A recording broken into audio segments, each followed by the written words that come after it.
ये अपोजिशन की ताकत सबसे बड़ी है, तो हम आपको मुंबई अडानी के जेब में नहीं डालने देंगे। अपोजिशन के पास एक ऐसा आंकड़ा है, हम कभी भी तख्तापलट कर सकते हैं। नमस्कार, आप देख रहे हैं सत्ता सियासत की बात। मुंबई किसकी? ये सवाल तो पुराना है, लेकिन मुंबई पर राज किसका होगा, इसकी जंग अब एक नए मोड़ पर आ गई है। बीएमसी के नतीजों के बाद संजय राउत ने ऐसा दावा किया जिसने महाराष्ट्र की सियासत में मराठी अस्मिता की आग को फिर से हवा दे दी है। संजय राउत का कहना है कि भाजपा को मुंबई के लिए मराठी मेयर इसलिए चुनना पड़ा क्योंकि शिवसेना यानी यूबीटी और मनसे के डर से भाजपा के पसीने छूट रहे थे।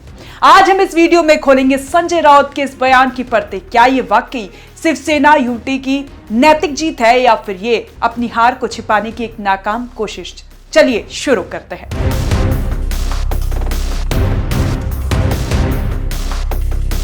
सबसे पहले समझते हैं कि संजय राउत आखिर कहना क्या चाहते हैं। संजय राउत का तर्क सीधा है, भाजपा मुंबई में हिंदी भाषी और गुजरातियों की पार्टी मानी जाती रही है, लेकिन बीएमसी चुनाव में जिस तरह से मराठी वोटरों ने उद्धव ठाकरे और राज ठाकरे की तरफ झुकाव दिखाया, उसने भाजपा को मजबूर कर दिया है। संजय राउत के मुताबिक अगर भाजपा किसी गैर मराठी चेहरे को मेयर बनाती तो मुंबई की सड़कों पर मराठीज वर्सेस अन्य का ऐसा तूफान उठता कि भाजपा उसमें बह जाती। यानी संजय राउत इसे अपनी हार नहीं बल्कि भाजपा की रणनीतिक मजबूरी बता रहे हैं। सर, हिंदी में जानना चाहेंगे, जो फाइनल टैली आई है, कहीं ना कहीं आपको लगता है एमएनएस ने अगर थोड़ा जोर लगाया होता तो नंबर कुछ अलग हो जाते? बात ऐसे एमएनएस के जोर की बात छोड़ दीजिए। हम सभी ने कोशिश की कि एमएनएस की भी सीटें बढ़े। एमएनएस को 6 सीटें मिले, उनके बहुत सी सीटें बहुत कम मार्जिन से हार गए। शिवसेना की लगभग 12-13 सीटें ऐसी है जो हम बहुत ही स्लाइट मार्जिन या 50-100 वोट से हार गए हैं। अगर हम जीत जाते तो आज जो आपको पिक्चर दिख रहा है मुंबई में वो नहीं दिखता।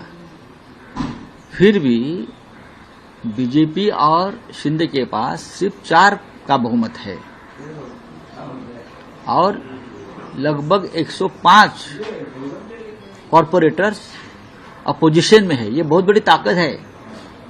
वो जो महानगर पालिका का जो सदन है, ये अपोजिशन की ताकत सबसे बड़ी है, तो हम आपको मुंबई अडानी के जेब में नहीं डालने देंगे।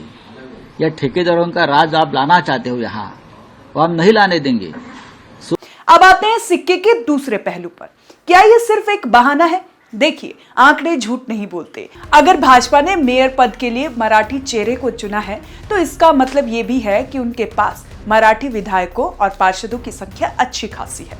आलोचक कह रहे हैं कि संजय राउत हार की हताशा में है। जिस बीएमसी पर दशकों तक शिवसेना का एक छात्र राज था, वहां अब भाजपा अपना मेयर बिठा रही है। ऐसे में कार्यकर्ताओं का मनोबल टूटने से बचाने के लिए संजय राउत को ये क्रेडिट पॉलिटिक्स खेलनी पड़ रही है। क्या ये अंगूर खट्टे हैं वाली बात नहीं है?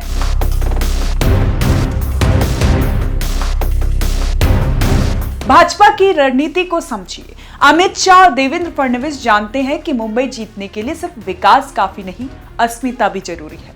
एक मराठी मेयर चुनकर भाजपा ने उद्धव ठाकरे की उस नैरेटिव को खत्म कर दिया जिसमें कहा जाता था कि भाजपा मुंबई को महाराष्ट्र से अलग करना चाहती है। भाजपा ने संजय राउत के हाथ से वो सबसे बड़ा हथियार छीन लिया है जिसे दिखाकर शिवसेना यूबीटी वोट मांगती थी। ये भाजपा की हार नहीं बल्कि उनकी चेकमेट वाली चाल है। तो कुल मिलाकर यह है कि मुंबई में अब राजनीति चेहरा देखकर नहीं, वोट बैंक देखकर हो रही है। संजय राउत का दावा उनकी पार्टी को जिंदा रखने की कोशिश है, तो भाजपा का मराठी मेयर चुनना उनकी विरासतवादी सोच का हिस्सा है।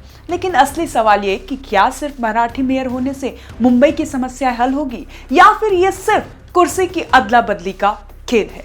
आपको क्या लगता है? क्या संजय राउत का दावा सही है या वो वाकई हार को पचा नहीं पा रहे हैं?